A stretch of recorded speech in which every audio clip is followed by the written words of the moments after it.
Next In. Welcome to Next In. Oh, it's getting warmer and warmer and warmer as the weather goes. I won't say the date because I think we probably will post this after the date, but it is warmer outside, which means it's spring, but not quite summer. All right, well, we are joined by Patrick Moran. Thank you so much. The CPO, make sure I say it right, the CPO, right, Chief Product Officer at Kongregate Games. A fantastic gaming company, and we're so honored to have you here. Totally appreciate you being here. We're going to start right out of the gates. Give us a little bit about your journey to get there. Yeah, thank you for having me. It's a real pleasure. I always love talking about games. I still wake up excited to do it. I've been at it for 22 years, so there's a lot to say. But I started like most people, just wondering how I could make games for a living. Had no idea. And, started by I lived in San Antonio, Texas, and realized there's a game industry up in Austin. So I started by driving up there to independent game developer association events that I could get into. And and this won't work today, so don't do this, you'll get arrested. But I would just show up to game studios and just ask to talk to whoever does recruiting and refuse to leave. That's awesome. And they would say like, okay, I don't think we're hiring right now. And I said, no problem. I'll wait there for someone to talk to me. I'll wait till you're hiring. I'll wait for you. If you have a Coke or if you have like a Snickers a few times bar, I would like sit there totally for down like, for one of those, and I'll just wait in the lobby. Yeah, no, literally, I would just sit in the lobby, and back then they didn't know what to do with it, and so you could funny out of the corner of my eye, I could see like people in the hallway, like, what do we do? What does he want? Why is he here? And eventually they'd figure out who to send out to get rid of me. And I just did that, and eventually I was offered an internship, and I said, yeah, whatever. You don't like whatever, I'll do it. And started from there, and now Chief Product Officer at Kongregate. So that, a 22-year overnight success, if you will. All right, I'll boil it down. Stock said gaming company, become CPO. 22 years later. That's how it works. Yeah, that's it. Be insistent and persistent, and then profit. That's it. I love that. But I had stops along the way working on work for hire shops, meaning you're just contracting for multiple publishers, working on BioWare on the Mass Effect series, at Disney on an Avengers title, worked many years at Amazon, helping stand up the architecture that helped launch New World, worked on MobilityWare, which has 12 to 15 million players a day, and now at Kongregate. So I've been doing a lot in those 22 years. So it's been a huge adventure, and a lot of downs and a lot of ups. But I feel like I'm in this amazing season now where I'm reaping the benefit of all that. Yeah, well, you mentioned some very small studios people might not be familiar with, like BioWare and Disney, Amazon. I don't know if they're anything big. So how did you get to the Chief Product Officer, which again, a lot of times it's not the idea of a Chief Product Officer. You don't hear it all the time in the gaming space. Mm-hmm. You hear it a lot in the software space. And actually we've met with quite a few CPOs in software. But in gaming, how do you see the differences between gaming and software as a CPO? That's a great question. So ultimately, CPO is responsible for delivering successful titles that drive profit and revenue. At the end of the day, that's it. Your marketing officer will often be responsible for revenue as well. But ultimately, if the game is not working, if the product or the software is not working, it's hard to market, a terrible product. So I think that part of it is that I was always willing to run into a burning building that no one else was willing to run into. So even if I had never done it before, I didn't know how to do it. So if like, for instance, at Amazon, when there was no infrastructure to launch a beta of Breakaway, which was a game that predated New World, I said, I'll own it. I'll do it.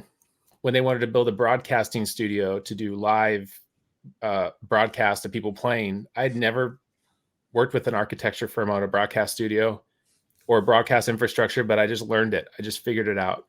So along the way, I didn't always do a great job, but I was always learning. And as you stack growth and you stack skill sets and perspective, eventually you reach a point that your perspective on problems is bigger, your viewpoint is wider, and And you can look at a challenge that a team is facing and understand kind of, okay, what is not working with that team, but also what is the broader consideration. And so I think it is 2 decades long of being willing to do whatever and ravenously curious about whatever I could learn. And often in a corporate setting, being asked to, would you please just stay inside your box and not stop coming out of the box? And I think it comes from a more entrepreneurial personality of wanting to get things done and wanting to move things forward and wanting to think bigger about the box that I've been put in. And, you don't have the soft skills when you start doing that. So often you, I have at times, not at Kongregate, but before at other companies, you step on toes accidentally. You're not trying to be mean, but there's a cost to behaving that way or trying to push things forward. And so I think ultimately it comes down to the way you get here is A, you have a track record of success, and B, you demonstrate to the broader organization that you understand the pressures they're feeling and you're able to remove that noise and pressure off a CEO. And they have confidence that it'll be taken care of because you have a high level and degree of ownership that you're going to see things through to the end. So I think ultimately that's what got me so quickly, like a year ago as a general manager. So it's 3 promotion levels in 7 months, essentially, to where I am today. Cool. And part of that is that the 2 years previous to that, so for instance, at Kongregate, I started a new publishing program with $0 of revenue and profit. And by the end of year 2, was responsible for half the company's profit. And I was 1 employee out of 100. So 1 employee was now doing half the company's profit. And the other 99 were doing the other half. And that was just a clear disparity in contribution. And that opened the door to this opportunity for me. So one thing I'm kind of curious about, and I get this question all the time, and so I'd love for you to explain it, right? Which is, do you believe that there's like a difference between like product management in the gaming industry and being like a producer in some ways? Because in some places, especially if you're an independent studio rather than a produce, like a publishing shop versus a development shop, like they start to change names a little bit, right? So Yep. I'm curious of, like, in your opinion, what's It's the very difference different between product management versus being an EP or being a producer or something of that nature? Yeah. So, and I can finish answering Taylor's question a little bit as well, I think. So product managers are responsible for the what and the why. But as soon as they also have to be responsible for how do we get there and who's going to work on it, they get stretched too thin and there's conflicting priorities. So often when you have basically an entrepreneur in the terms of a product manager and you team that with a producer who's more of an operator, the gas and the brakes, if you will, that relationship is more beneficial. Whereas the producer doesn't need to really be concerned about why we're doing this or what we're doing. It just how do I get this to happen? And that relationship is a more beneficial relationship. Now, in the gaming industry, typically product management is relatively new still to the gaming industry. And especially in the console world, they don't want to talk to anyone about product management. And in that world, producers are the boss. They determine what goes in the game. They're responsible for quality. And so there is a tension of them giving up that amount of control over the roadmap to a product manager. And then on the other side, you have teams that are, oh, you're a project manager. We're also going to want you to produce the game. And then they're stretched too thin. And so we have both, and they have very specific complementary roles. In fact, the 2 key director level people who report into me that I would say run the day-to-day, one is a producer and one's a product background. And it is that relationship that gets us to a good functional place.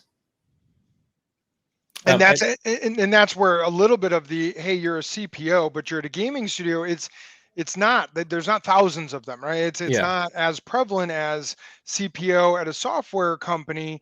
However, I can totally see and I love the analogy of the what and the why, but then the how. Those are very, very different, and they're different skill sets, frankly. Mm-hmm. Like you said, one's operations. It's operational. It needs to deliver versus I don't want to say more creative or understanding. There's delivery, and then there's creative or understanding, or one person's holding the wheel while one has gas and brake, Mhm. and you can try to have that in one person, but that becomes, like you said, stretched very thin.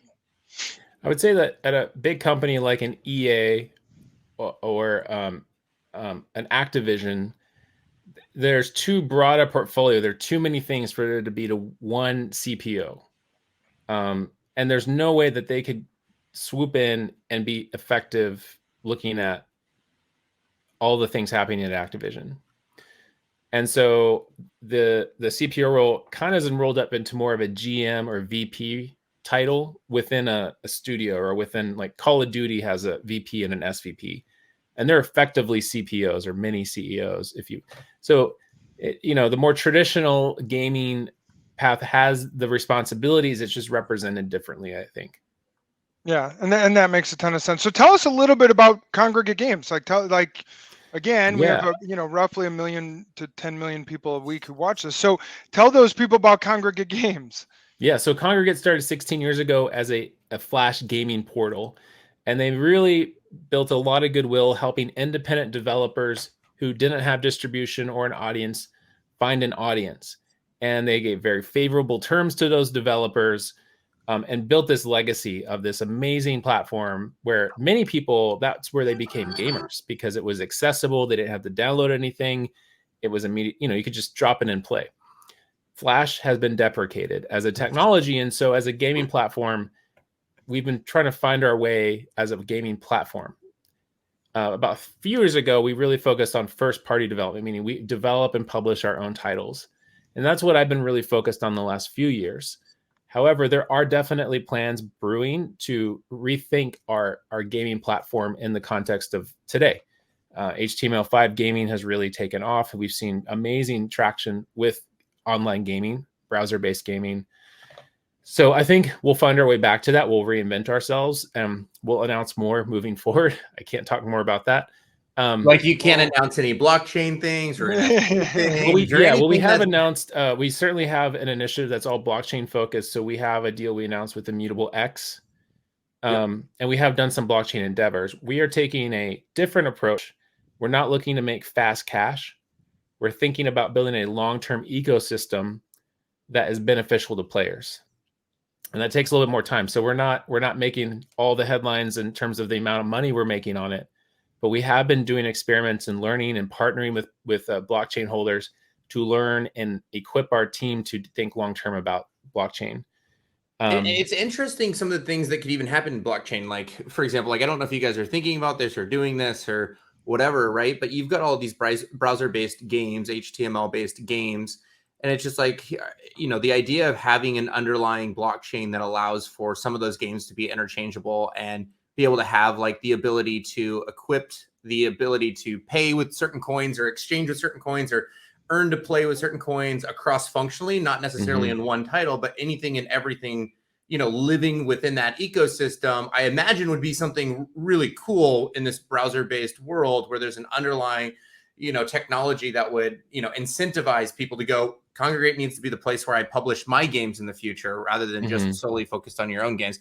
No idea if that's a roadmap thing, but I think that makes a ton of sense, and certainly something we have discussed. For us, it's about, Kongregate has this legacy of, if you are a mid to high tier size game publisher developer, you can get dollars to bring a game to Xbox. You can get dollars to bring a game to PlayStation. You can get deals with blockchain companies. You can get a lot funded and supported by these companies who have other incentives to help get great content on their platforms. Then there's the bottom tier, and they don't get the meetings with the big companies. They don't get the big grants or the big funding. They're fighting to even get, featuring when they launch on Steam.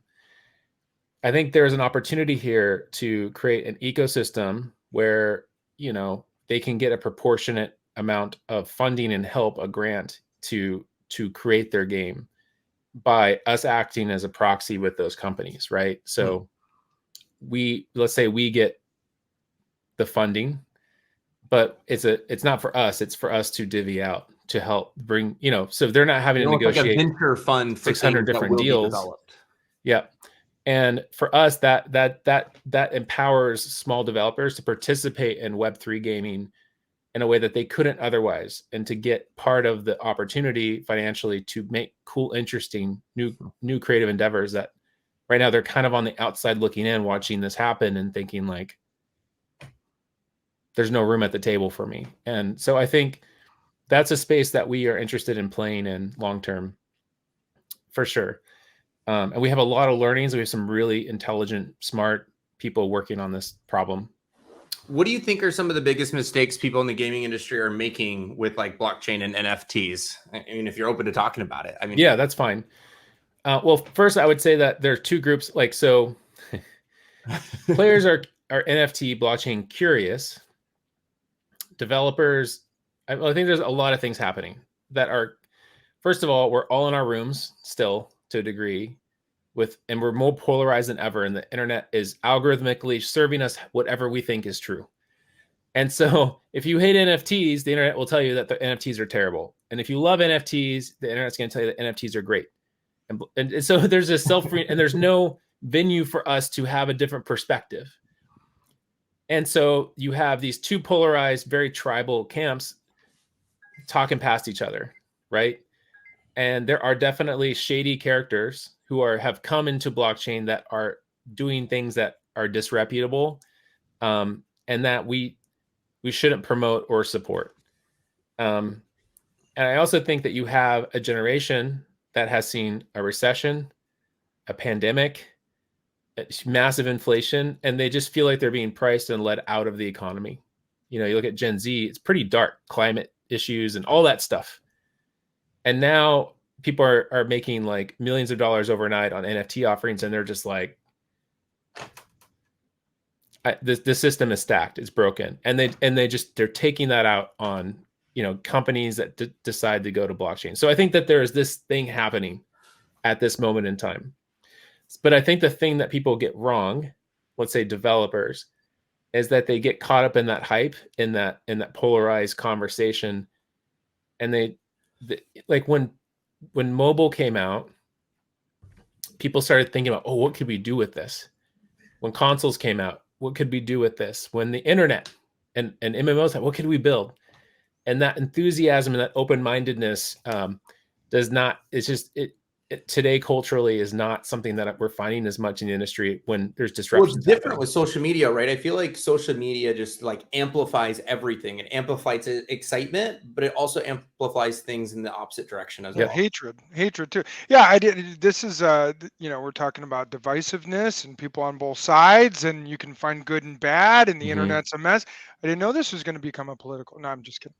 And so this is like, it's like, yeah, it is. There's polarization and there is. And I think in a lot of ways, like you say, when it comes to blockchain, everyone is seeing someone made $25 million in 2 months with crypto and like, oh my gosh, how do I make money?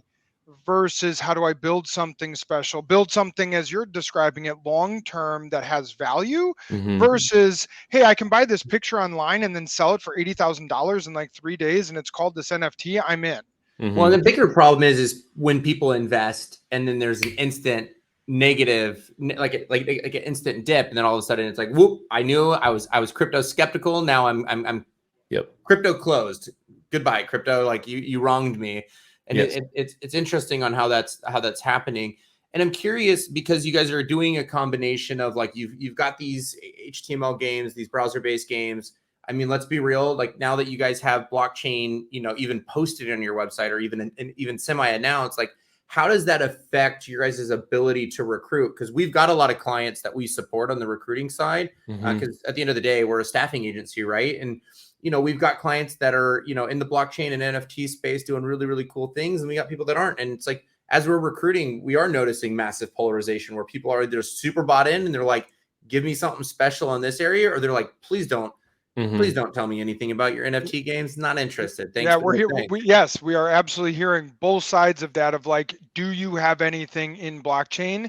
And then other people who would, and I have heard this verbatim, anything that's blockchain is a scam. That's like, whoa.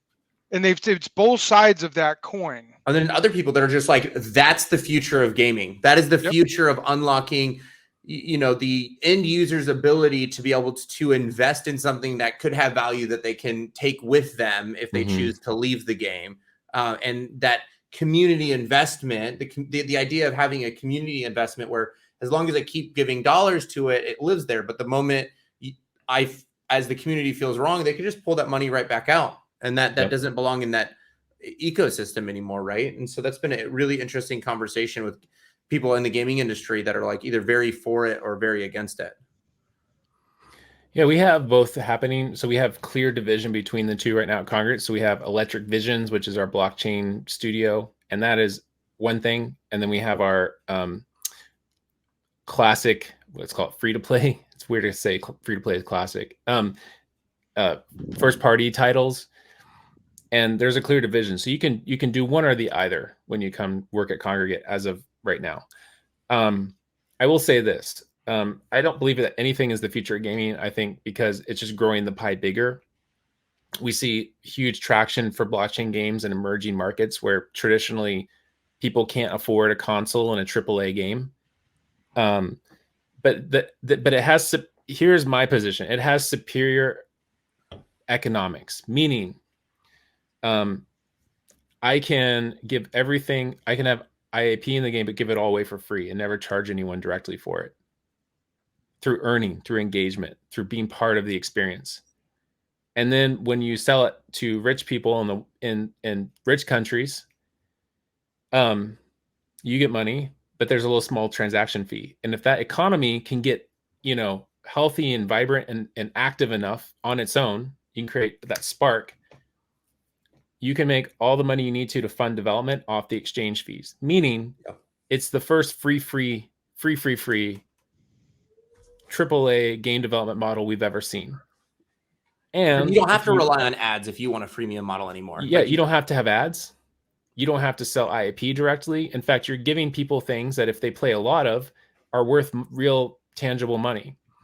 No one has figured out within any one game how to sustainably create that. Axie is not sustainable. They also had the massive theft that happened, the $600 million of currency that, but even outside of that, they require more people coming in and buying NFTs to sustain that economy. So they haven't quite solved the sustainability issue, but somebody's going to solve this, just like they did on like League of Legends, right? Someone's going to nail this. And as soon as they do, everyone can model what they did. And now we have a model for launching, creating an ecosystem, a community of transactions that now funds the development of the game. And we never have to charge directly, which means economically anyone in the world has access to that game. And for me, that grows the industry. And it's a superior model. It doesn't replace a AAA single player experience. The next Elder Scrolls is going to be on 20 different systems, and we're all going to play it like 6 times on different systems, every edition of it. Like, that's not going away. So we can have our Elder Scrolls and our Elden Ring and all that, and we can have play to earn be a thing. From my perspective. So it creates more pies. It doesn't eat up the pie. It just creates more pies for everyone. No, I've been in the industry for 22 years and it's always been growing constantly. Never has it stagnated. But it goes through an accelerated growth whenever we have this disruption. And right now the internet's being rebuilt from the ground up. Every piece of the internet is being rebuilt. And with that comes this massive expansion of gaming. And it doesn't take anything away from what you want to do. If creatively you don't want to touch blockchain, great. There will be places for you.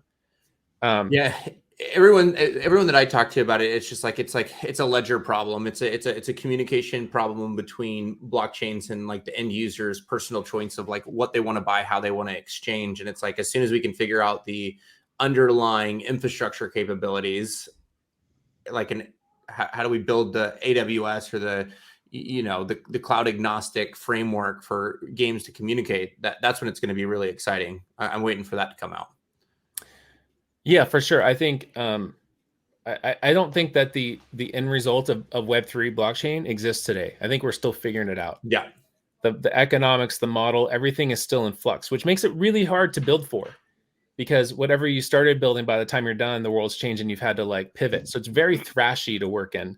So one of the downsides of working in is that you're constantly thrashed and constantly getting new information and having to react. And then you're like, all that, you have to have a good experience to ship. And so there's not really been like a killer app, like an amazing landmark app. We've had some billion dollar successes, but we're kind of all chasing the tail on blockchain right now, which is fine. We're learning. It's thrashy. That's where we're at.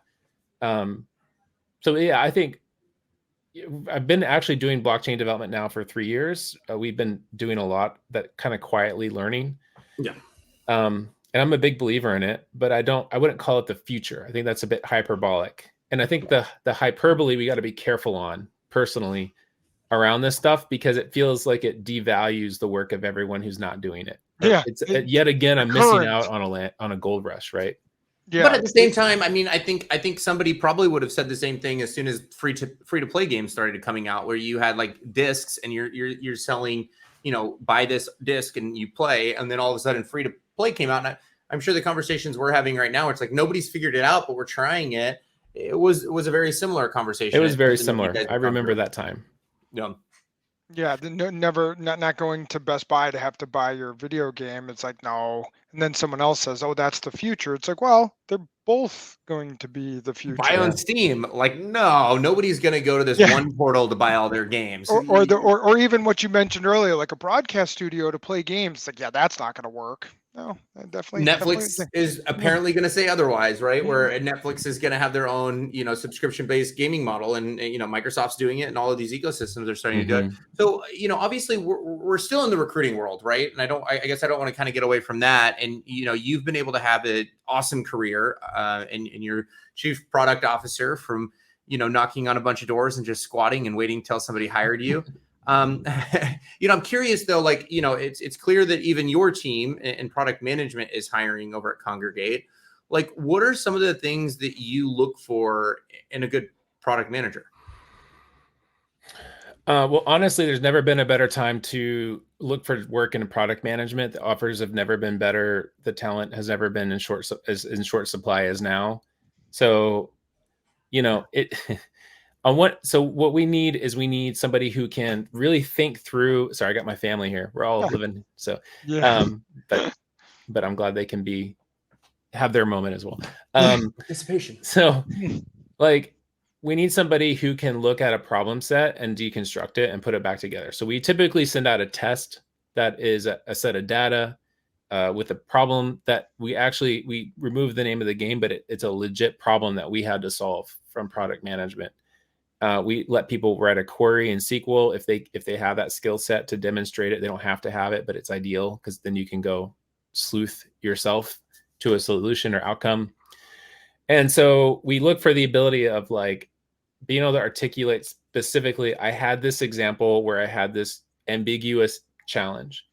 Here are the things that I looked for. Here's the data that I used. Be able to articulate an example of that clearly. And fundamental to that is understanding basic terminology and concepts like DAU and ARPDAU, and understanding ad tech and all that is really fundamental. And that you actually can learn all that through blogs. People write all the time deconstructions of games, free to play games and ad tech, and it's all on the internet. You can all learn it. But we want you to have practiced it in some setting, ideally. The other thing that we are doing, because we're in short supply, is, data analysts who are not just pulling data, but they're pulling data and like, I think this is happening, or I think this would, like, their brain is already engaging in solutions on what they're seeing. That's a great product manager because they can they get data, and now we need to get them. And often they struggle often because they don't have the game design experience. They don't have the feel of the player, the empathy, that component of product management of really understanding the experience the player is going through. So, we can, whatever there's a gap, we want to develop it. And I think that everyone has kind of a different temperature for that. I know Riot Games, if you want to go work on League or Ruterra, they recruit product managers from design, and then they teach them to be product managers. So it kind of depends very much on the company and the culture and what they're looking for. The main thing is that you can think about a problem and think both low level and high level what that might mean, and come up with solutions for it. Do you personally, given the fact that like product management in the gaming space isn't super prevalent, if you say, hey, I need a product manager, and I say, cool, I have 3 for you, are you like, they have to have gaming background, or do you not care? Not always. For low level and mid level, they can be from somewhere else, but they need to play games. They need to be a gamer then. Of course. Because the motivation for sure. Yep. Like gaming conventions, like understanding like combos and freeze frame, like key poses and all, like understanding like game play is really, because you can look at data, but so much of gameplay is feel, the UI, the controls of a character, the transversal moving through a space. Those are much harder to articulate in data. So you have to really have a feel as a player. And I think we forget, like if you've ever set someone down who's never played a game to play a game, they're super lost. They're so far. Like, I don't care about playing this, and like the camera's like spinning around. They can't find themselves. They're so confused. There are so many conventions and fundamental sort of gamer skills that are the foundation of going into any new game. And I don't think that's that even different than what we do. So we're recruiting, and we do software, technology, and then gaming, and dozens of gaming studios. And the people who work in the gaming space, especially the ones who are doing well and, like you said, senior level, they play games. They understand games and how they operate. So they understand the difference between an environment artist and a character artist. Because they, if you don't, you're just like, I don't know, it's all art. What's the difference? But there's a gigantic difference between those two. And they see it because they're involved in it. I think the sports world would be the same. You can't coach basketball. You don't have to have played it necessarily, but you have to be really a fan of it, or it just doesn't make a lot of sense to you.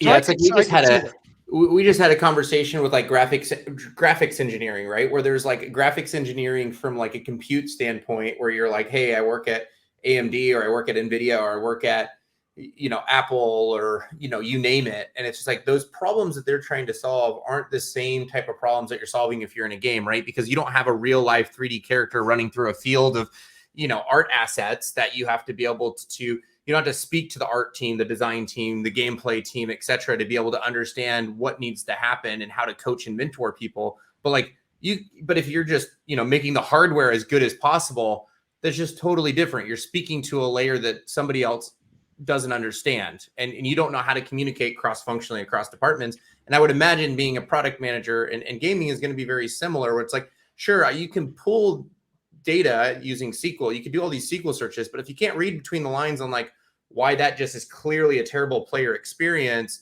then you don't understand the story. The music that's playing doesn't make sense to you. You can hear it, but like you don't understand what type of emotional connection they're trying to make, right? Yeah. Working at Amazon for 4 years at the foundation of Amazon Game Studios.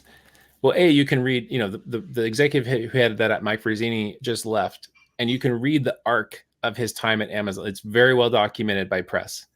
And, fundamentally he struggled because he wasn't a gamer.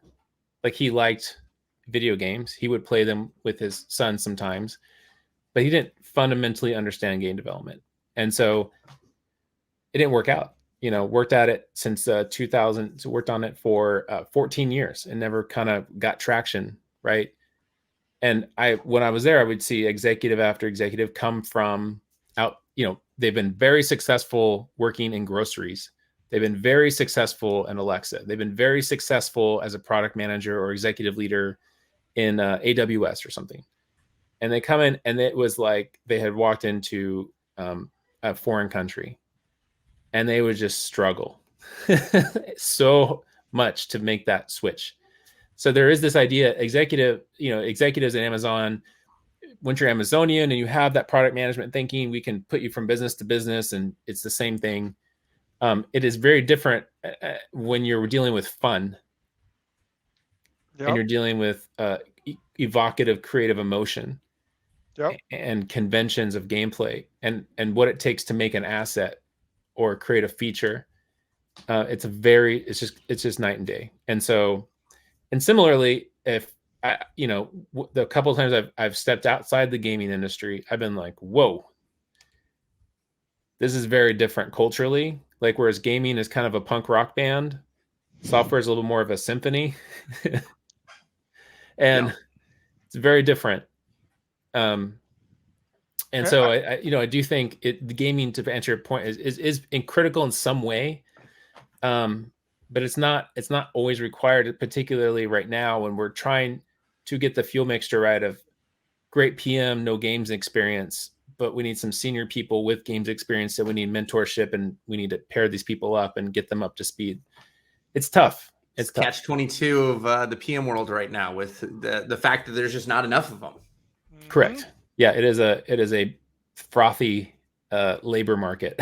So to speak. Hey, keeps our lights on. So I'm not terribly upset by it, but yeah, I get the challenge that you feel. Yeah, every single one of these bottles behind us was from a client somewhere up in here. Congrats. Like my awards almost. That's I guess because we're from Nashville, they're like, I guess we send them booze. Whiskey. Yeah. Well, you're doing a bad job drinking it. It looks like. Can't keep up, man. You gotta bring it home. You gotta bring it home and not keep it in the office. Right? That's right. It's not Mad Men anymore. So let's have a little bit of fun here. What games do you like to play personally? I know you know. Oh yeah, for sure. Personally, I've been completely sucked into Elden Ring with everyone else. Okay, what's been your favorite part? So I bought it. I haven't had time to get it set up yet. So it's like sitting at my house ready for me to play. I was supposed to over the weekend of Easter, but didn't get around to it. So Patrick's like, all right, so open one of the bottles of whiskey and now play the game, right? Yeah. So I mean, I've only played, I'm probably 30, 40 hours into it. Here's what I love. Like, for AAA games for so long, it was like, remove the rough edges, make it accessible, and no comedy. You're not allowed to do comedy. More tutorialized. They became more scripted, more cutscenes. And Elden Ring came out, and they said, we're gonna have AAA quality execution, but we're gonna treat the player like we did in the 90s, where we're gonna respect you, and if you want to go do something, we're gonna let you go do it, and we're gonna let you discover things and figure things out. And we'll get little clues to what things do or what you should do, but we're not going to point you, explicitly. So the way I would say tutorials, but like enough to where it's like, it gives you enough smaller projects to work through to understand how the components work. And if you want to know where you should be going in the game, you can look at the terrain, and it visually pulls you towards where you should be going. But if you don't want to go there, you want to go to the right or the left, you can go do that. And there's little things to discover all over. And I love it when gaming respects the player's autonomy and agency. I think games are at their best. When you empower, like, that's the magic of, like, what if I go over there? I bet the game will break. And then you go over there and the game accommodates it.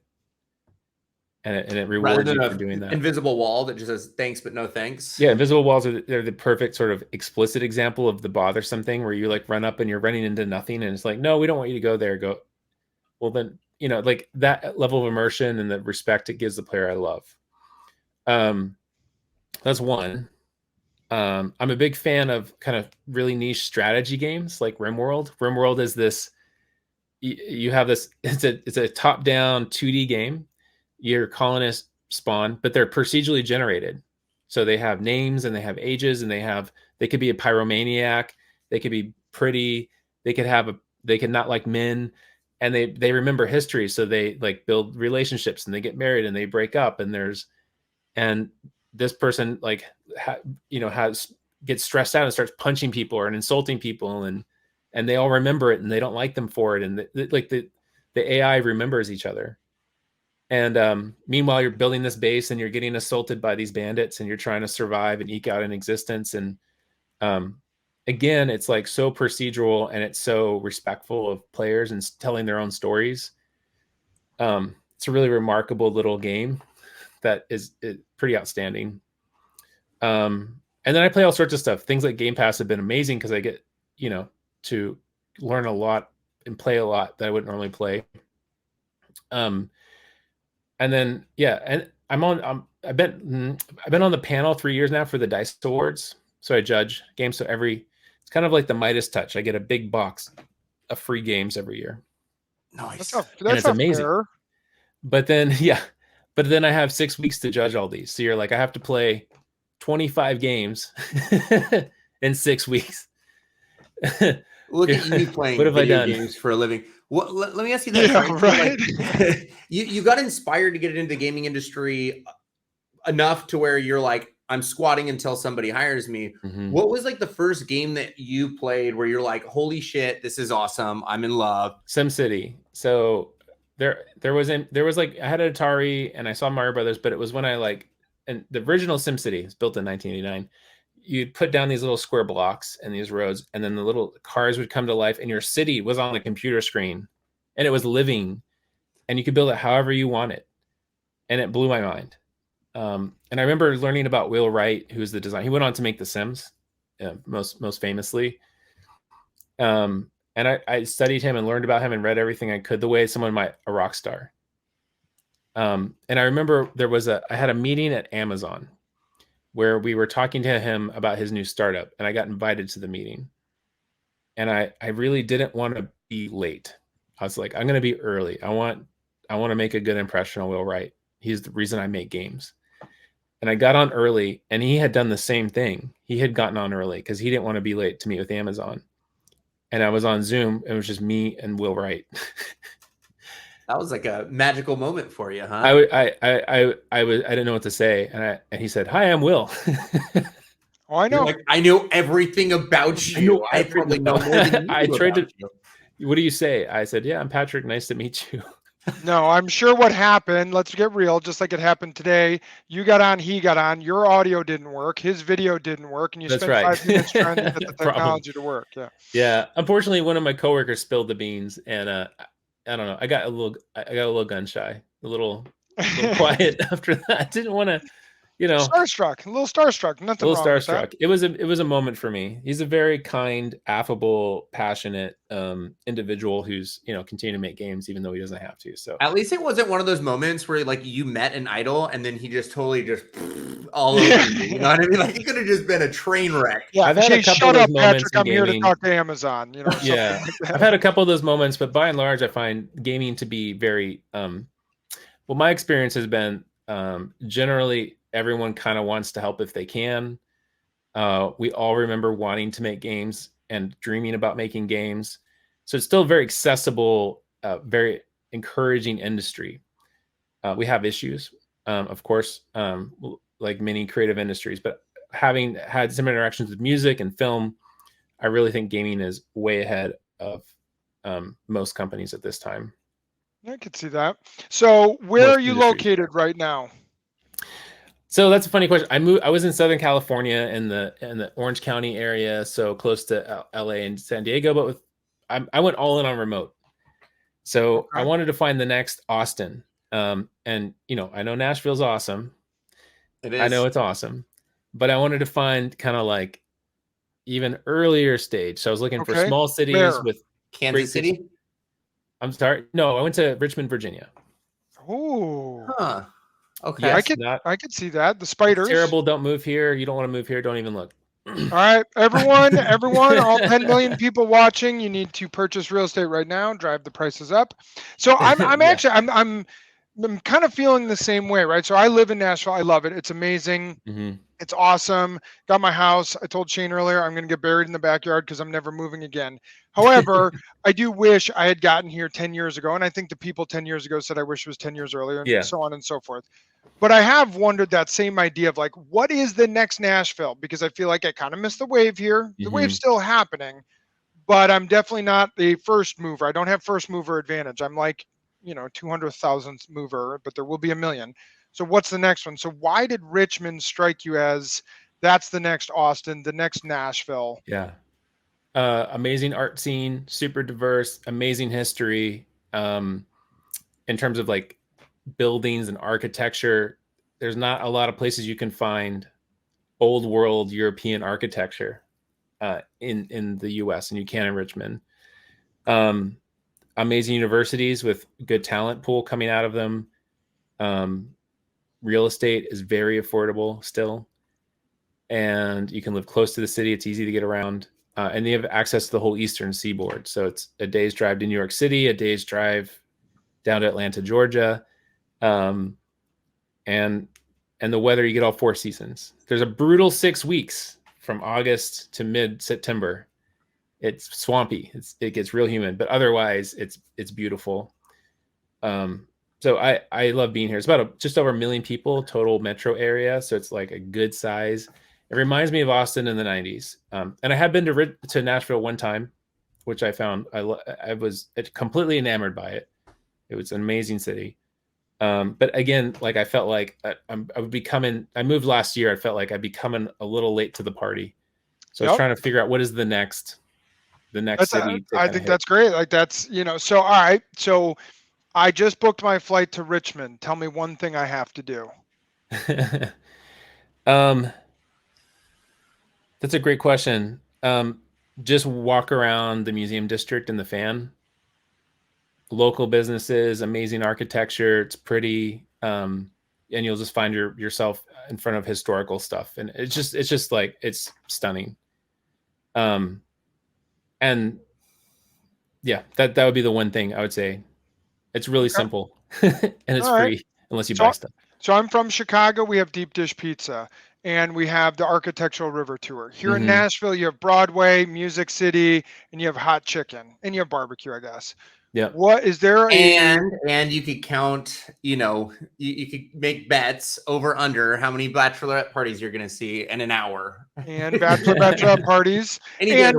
And next level's offices. Yeah. So, but what is the staple in Richmond? Is there, because I do think I've started to think about this, like, I think for a place to truly pop, there's got to be something that's like the staple of, and I always think about food, you have certain types of food throughout the country, like even Cincinnati, I was thinking about it. I'm like, Cincinnati does have Skyline chili, which I've heard is gross, but so what is it in Richmond that's like outside of the spiders, go University of Richmond? What is there a staple there that you're like, yeah, it's kind of the thing?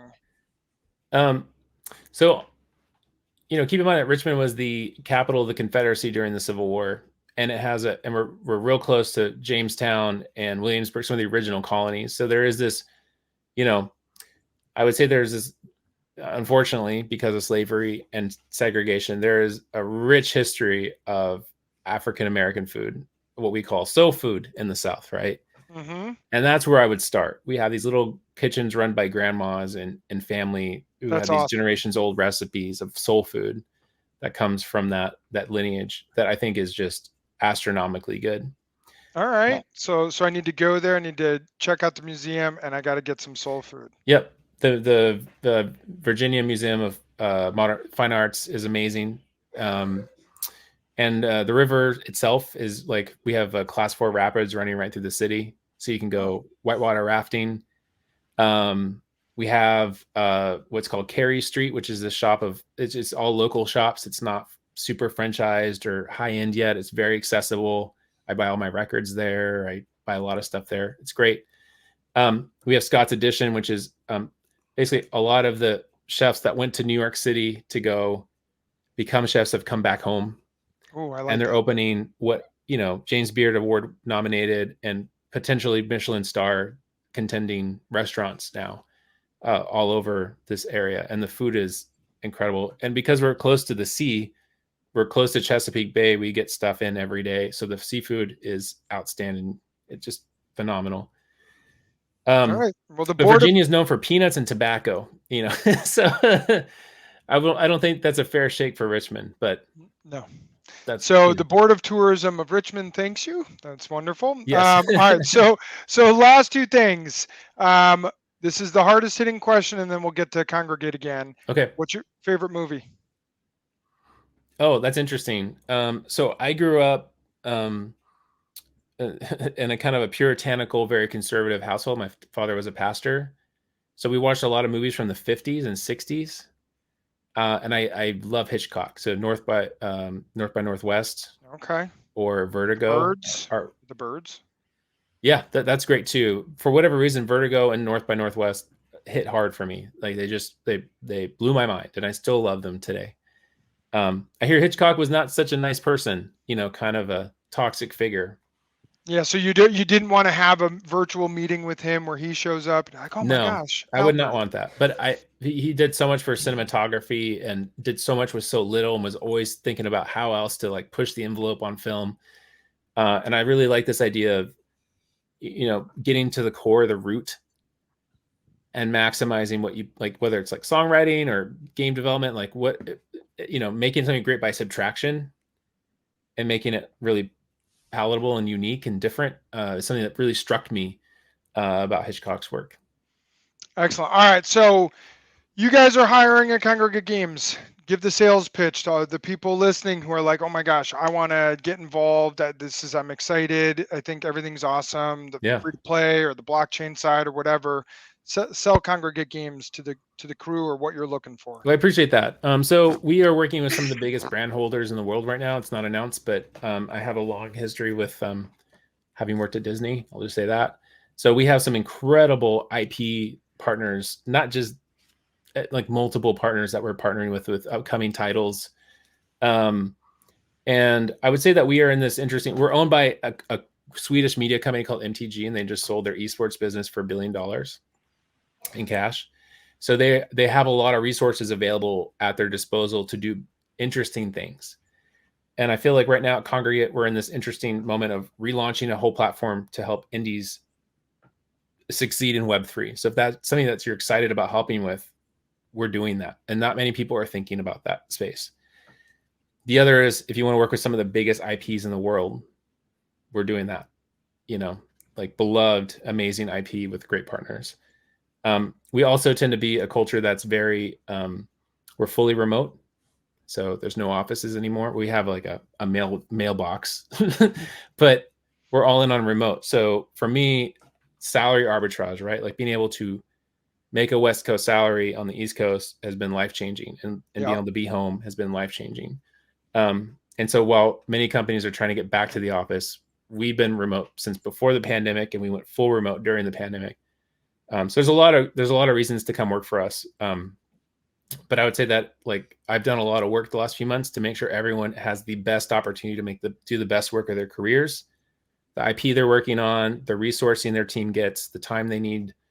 We brought in a whole new level of directors. So there's a lot of reasons to come to Kongregate. But we're small enough. We're just under 100 people. We'll probably go 140, 150 by the end of this year, which means you get to have a big impact and a lot of autonomy. So you're not crushed beneath this behemoth. That's awesome. Hierarchy of career managers. So if someone is interested, I would have told them at the start of this, go find the mailbox for Kongregate Games and sit there until they kick you out. That you could do that. For us, that will not work. That was your idea, wasn't it? You're like, hey, you told them to do it. Thanks, no thanks. I specifically said, don't do that. You might get arrested. I didn't hear that. So then how do they get a hold of you? How can they connect with you? For sure. I appreciate that. Kongregate.com. We have a careers link on there. Go check out our listings. We do have openings and across product management, artists, and design and all that. We love getting experienced folks, but we always are keeping an eye on who might stand out. So even if you don't have games industry experience, if you have a portfolio, let us see it. We'd love to see it. That's awesome. All right, Kongregate.com, KONGREGATE.com. Beautiful. Thank you for doing that. All right, just wanted to make sure they didn't spell it with a C or anything. So Kongregate Games, maybe connect with Patrick on LinkedIn or just go find the company on LinkedIn, stuff like that. Follow them, doing some awesome stuff in some of the biggest IPs in the world and some of what we will not say is the future, but in the Web3 space also. So doing a lot of everything in the gaming space, but please make sure you love gaming. You've got to be, I totally can get behind that idea of you got to really want, the motivation has to be there. So that makes total sense. Well, Patrick, Thank you so much. We will all be rushing to see you in Richmond and buy property right next door to you. Dan and Taylor, thank you why so much. why did I do this? This is awesome. Thank you. Appreciate Everyone else, goodbye.